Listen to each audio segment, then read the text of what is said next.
The Middle East remains tense amid a fragile temporary truce with Iran, even after President Donald Trump backed down from his chilling warning that he would eliminate, quote, a whole civilization. The president's threat came after a sharp escalation in the region, and just hours later, he announced a 2-week ceasefire. That ceasefire is still highly tenuous, and the White House has claimed Trump's tough rhetoric brought Iran to its knees.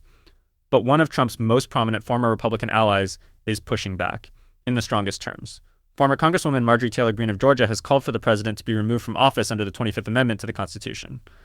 Greene says Trump's threat to wipe out an entire civilization crossed the line that no mentally stable leader should ever near. She argues that calling for the murder of an entire population of men, women, and children cannot be brushed off as just rhetoric. She points out that Trump didn't whisper this in a private meeting.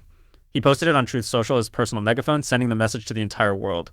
The White House has since denied any plan to use nuclear weapons, but critics say the very threat, coming from a sitting U.S. president, sends a dangerous signal to allies and adversaries alike. Greene insists that even if Trump didn't literally intend to kill more than 90 million people, the psychological burden on the U.S. military would be unbearable.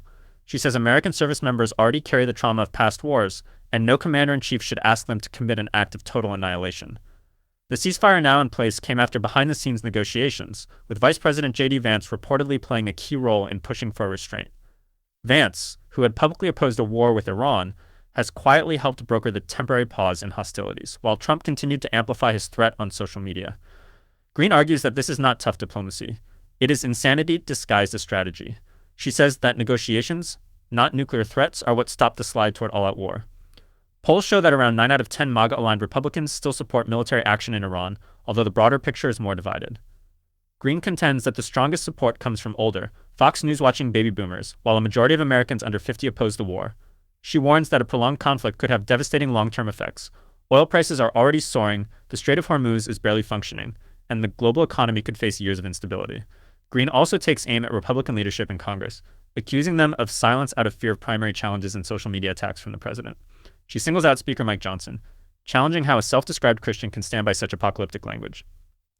She says she's not a Democrat, but one of the few Republicans willing to speak openly against what she calls evil and madness. For Greene, this moment isn't about party loyalty. It's about whether the United States can still call itself a moral leader when its president threatens to erase an entire civilization.